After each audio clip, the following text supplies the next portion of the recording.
Ang pamilya mas pinagbubuklod kapag may salo-salo. Hindi lang tuwing sa may nakahain, mas lalo na kung sama-sama sa pagpapatakbo ng negosyong kainan. Kaya't ang grill and restaurant ng mag-asawang sina Bong at Grace Agsoy, ang mga luto talagang nakaka-feel at home nga raw. Bilang mag-asawa, kailangan namin ng teamwork dahil hindi lang itong negosyong ito ang aming baby. Kaya dapat yung teamwork namin yung nagko-collab. Makisalo na sa isang masarap na kwentuhan dito sa Agahan Natin.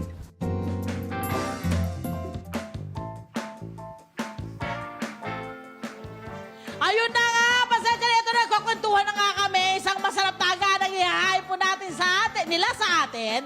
Ito, welcome po natin sa LT. Kuya Bong and Ate Grace Agsoy. Good morning. Good morning po. Morning po. Morning po. Ito na, gusto na namin agad malaman. Bakit nyo in-start itong inyong negosyong ito? Ano po yung naging, kumbaga, push ng inyong negosyo? Bale, OFW po talaga kaming dalawa. Uy, wow. So, kasama po kami sa mga na-layoff, kumbaga, nung pandemic. Oh, okay. Then, naisipan po namin na una, convenience store. Oh. So, medyo nakaraos po sa convenience store, kaya Okay. po nagtayo po kami ng ganitong negosyo. So, existing pa rin yung convenience store ninyo? Existing pa rin po. Wow! Okay, from that convenience store, ano yung nakita nyong parang effort or mga tip para ma-survive nyo yung convenience store? Ano yung napansin nyo? Parang kasi yun ang kailangan kasi ng tao. So talagang kinontinue namin. Then, win-workout din namin. Dahil may yung convenience store namin, may mga pagkain na rin. So, parang pinlano namin na mag-expand na talagang gawin na restaurant na siya. Ano yung naging susi para sa success ng convenience store? Ano yung mga ginawa nyong, kumbaga, ano ba to, nagplano kayo na kailangan walang pautang, ang pera sa negosyo ay pang negosyo lang, yung gano'n. Anong klaseng mga strategy ang ginawa nyo para manatili? Kasi mahirap ang convenience store eh. Lalo na't marami rin kayong mga competitor sa paligid. Opo. Actually, hindi maiwasan talaga yung utang. Oho. Pero with the help of my mom, Oo. na talagang ano rin namin, business partner din namin dito. Ay, wow. Na-sustain namin and na-workout namin na mag-open din kami ng food business. At may mga natutunan kayo na ngayon ay na-apply nyo rito sa food Yes business po, nyo. Yun marami ang po. kaganda. Ano po yung mga, ito muna, bago tayo dumerhetso, ano po yung mga naging work nyo po sa Dubai? At gaano katagal po kayo sa Dubai? Yeah, I started working sa Dubai 2004 pa po. Okay. Hanggang nag-pandemic, which is Oh, wow. 2000. Tagal yeah, din 2000. pala. Yeah. May mga naipon ka naman. Meron naman po kahit Yes, paano. kasi matagal din Opo. yun, no? Diba? How about you, ma'am? Ano Same po sa food and beverage. Ay, panalo kaya pala.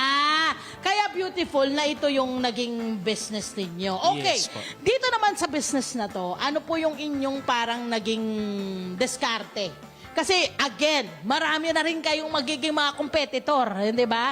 Ano yung inyong pinalutang dito sa negosyong ito? So, one thing talaga na secret naming mag-asawa, yung teamwork namin. Kasi Oh, yes, apart kailangan. from my business kami, meron pa kasi ako talagang trabaho. Yun na nga raw. Para to sustain talaga yung, mas matawid talaga namin. And I know naman sa food industry, hindi naman talaga magbo-boom kagad. So, kailangan kong humanap ng workaround na paano pa talaga ma-finance. Pati din ikaw, Grace, nag-work ka rin? Ako na po yung nagmamanage dito. Kasi kailangan, kinabigla din ako, wow, walang nakatutok dito kasi kailangan may mga nakatutok. Yes po. Yun ang nakita nyong diskarte. Magtrabaho ka, tututok ako rito. Correct, hands-on. Kumusta ang nagtatrabaho at ang nenegosyo? Paghilig mo naman kasi talaga, hindi mo... Anong trabaho mo na? Nag-open din po kami ng mga restaurant sa Parañaque. Galing, mahusay ka rin. Para at least dire-diretso pa rin yung learning mo at yung skills mo Yes na madali mong nai-apply. Yes So, po. hindi ka rin nahirapang maghanap ng trabaho? Hindi Paano ba? naman po. Ang galing. Yun. Oo.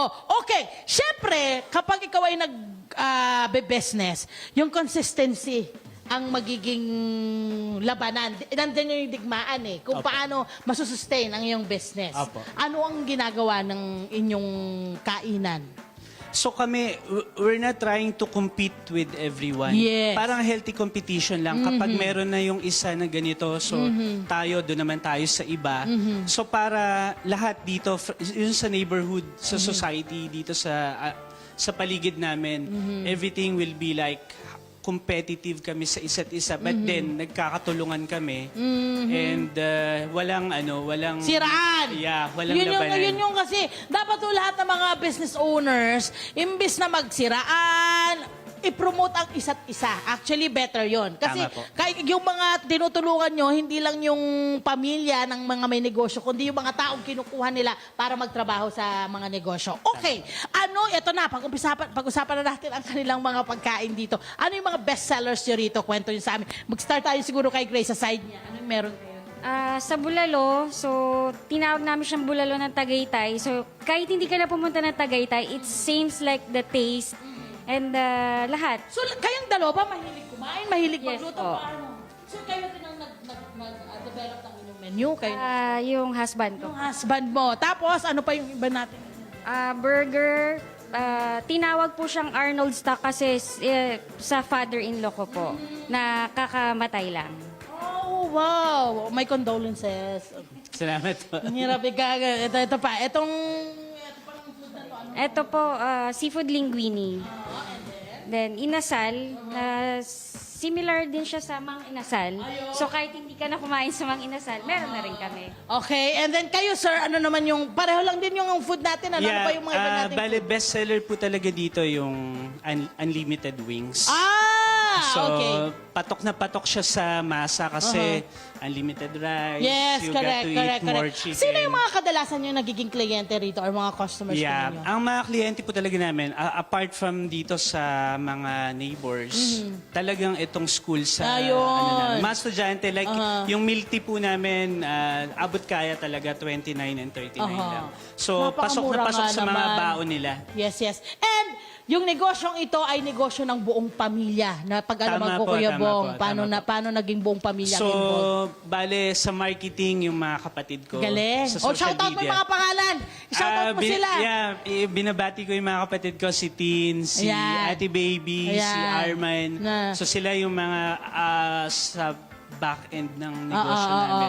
Even di sila nakikita rito, but then full support sila sa social media, Yes. everything. Aha. So, dito naman sa Store mismo. Sa store namin, ang nagluluto yung panganay namin si Ate Josephine. Galing. So, siya rin. Yung mother ko rin, support din sa pagluluto. Yes, yes, yes. Support din sa mga pag-interview ng mga customer. Yes. Anong mga, Wow. ano nila, Alam mo, comments customer nila. service yan. Yung Yes. pakikipagkwentuhan.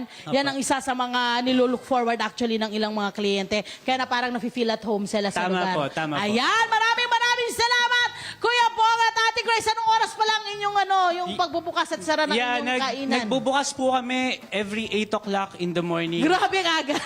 Nagsasara rin po kami mga 9 o'clock. Grabe. So, Gabi. almusal hanggang gabi. Kung gusto nyo pa mag-midnight snack, pwede nyo na i-take out.